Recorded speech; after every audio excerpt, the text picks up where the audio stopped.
हिंदू धर्म में पुराणों में वर्णित 84 लाख योनियों के बारे में आपने कभी ना कभी अवश्य सुना होगा। हम जिस मनुष्य योनि में जी रहे हैं वो भी उन 84 लाख योनियों में से एक है।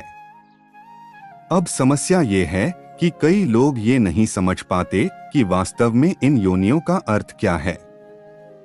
ये देखकर और भी दुख होता है कि आज की पढ़ी लिखी नई पीढ़ी इस बात पर व्यंग करती और हंसती है कि इतनी सारी योनियां कैसे हो सकती है। कदाचित अपने सीमित ज्ञान के कारण वे इसे ठीक से समझ नहीं पाते। गरुड़ पुराण में योनियों का विस्तार से वर्णन दिया गया है, तो आइए आज इसे समझने का प्रयत्न करते हैं। सबसे पहले ये प्रश्न आता है कि क्या एक जीव के लिए ये संभव है कि वो इतने सारे योनियों में जन्म ले सके? तो उत्तर है हाँ। एक जीव जिसे हम आत्मा भी कहते हैं इन 84 लाख योनियों में भटकती रहती है, अर्थात मृत्यु के पश्चात वो इन्हीं 84 लाख योनियों में से किसी एक में जन्म लेती है। ये तो हम सब जानते हैं कि आत्मा अजर एवं अमर होती है। इसी कारण मृत्यु के पश्चात वो एक दूसरे योनि में दूसरा शरीर धारण करती है। अब प्रश्न ये है कि यहाँ योनि का अर्थ क्या है? अगर आसान भाषा में समझा जाए तो योनि का अर्थ है जाति, जिसे अंग्रेजी में हम स्पीशीज कहते हैं। अर्थात इस विश्व में जितने भी प्रकार की जातियां हैं उसे ही योनि कहा जाता है। इन जातियों में न केवल मनुष्य और पशु आते हैं बल्कि पेड़ पौधे, वनस्पतियां, जीवाणु, विषाणु इत्यादि की गणना भी उन्हीं 84 लाख योनियों में की जाती है। आज का विज्ञान बहुत विकसित हो गया है और दुनिया भर के जीव वैज्ञानिक वर्षों की शोधों के बाद इस निष्कर्ष पर पहुंचे हैं कि इस पृथ्वी पर आज लगभग 87 लाख प्रकार के जीव जंतु एवं वनस्पतियां पाई जाती है।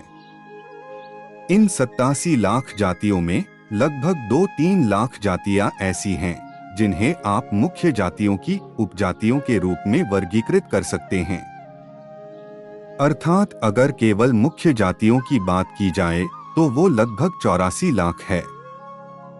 अब आप सिर्फ ये अंदाजा लगाइए कि हमारे हिंदू धर्म में ज्ञान विज्ञान कितना उन्नत रहा होगा कि हमारे ऋषि मुनियों ने आज से हजारों वर्षों पहले केवल अपने ज्ञान के बल पर यह बता दिया था कि 84 लाख योनियां है, जो कि आज की उन्नत तकनीक द्वारा की गई गणना के बहुत निकट है। हिंदू धर्म के अनुसार इन 84 लाख योनियों में जन्म लेते रहने को ही जन्म मरण का चक्र कहा गया है। जो भी जीव इस जन्म मरण के चक्र से छूट जाता है, अर्थात जो अपनी 84 लाख योनियों की गणनाओं को पूर्ण कर लेता है और उसे आगे किसी अन्य योनि में जन्म लेने की आवश्यकता नहीं होती है, उसे ही हम मोक्ष की प्राप्ति करना कहते हैं। मोक्ष का वास्तविक अर्थ जन्म मरण के चक्र से निकलकर प्रभु में लीन हो जाना है। ये भी कहा गया है कि सभी अन्य योनियों में जन्म लेने के पश्चात ही मनुष्य योनि प्राप्त होती है। मनुष्य योनि से पहले आने वाले योनियों की संख्या 80 लाख बताई गई है। अर्थात हम जिस मनुष्य योनि में जन्मे हैं वो इतनी विरली होती है कि सभी योनियों के कष्टों को भोगने के पश्चात ही ये हमें प्राप्त होती है।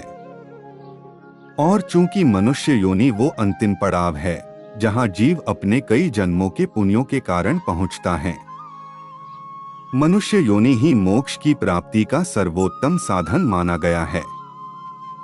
विशेषकर कलयुग में जो भी मनुष्य पाप कर्म से दूर रहकर पुण्य करता है उसे मोक्ष की प्राप्ति की उतनी ही अधिक संभावना होती है।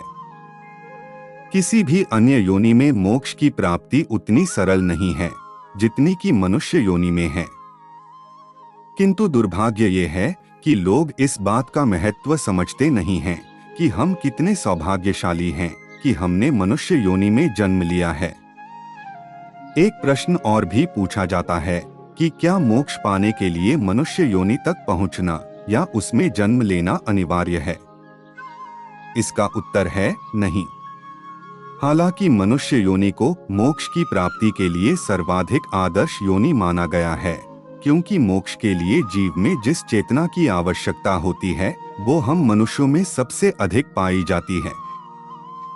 इसके अतिरिक्त कई गुरुजनों ने ये भी कहा है कि मनुष्य योनि मोक्ष का सोपान है और मोक्ष केवल मनुष्य योनि में ही पाया जा सकता है। हालांकि ये अनिवार्य नहीं है कि केवल मनुष्यों को ही मोक्ष की प्राप्ति होगी, अन्य जंतुओं अथवा वनस्पतियों को नहीं। इस बात के कई उदाहरण हमें अपने वेदों और पुराणों में मिलते हैं कि जंतुओं ने भी सीधे अपनी योनि से मोक्ष की प्राप्ति की।